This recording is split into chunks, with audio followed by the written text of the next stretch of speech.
Okay, so today what we're going to do is put together a template file that we can use to write text on a whiteboard anytime we want.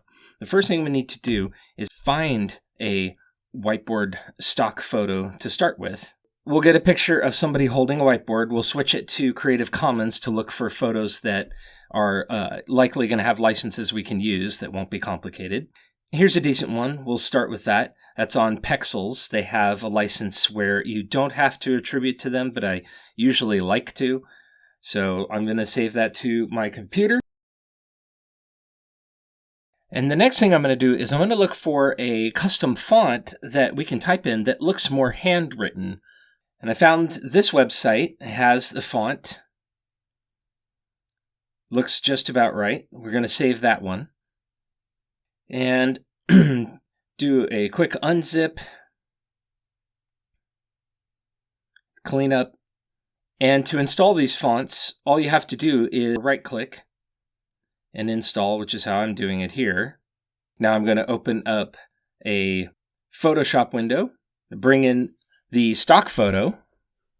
We're going to select the text area we want, select the font that we want, and then start typing. Now we can just write what we want. We can change the color. We can change whether it's bold or its size.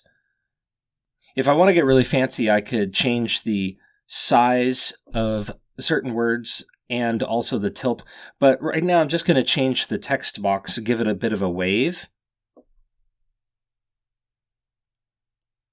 And in this case, I want to clean up the background because you can't see the thing very well. So I'm going to select the background, delete it, and fill it with a more gradient color first. Now, the cool thing is that I think the font is way too small right now. So what I'm going to do is just highlight it and increase the size of the text. But as I do that, because it's in a Photoshop text box, it'll automatically wrap in the space that I gave it and stay on the whiteboard.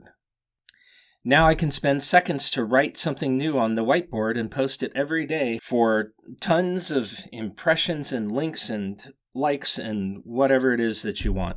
I said before the attribution was not necessary, but I don't like to do that.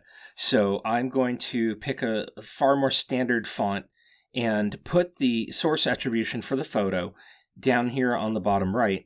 And then make sure it's big enough that you can actually see it. And since that it's in its own layer, it's a trivial thing to decrease the opacity so that it's clearly visible but not distracting. And then we're done.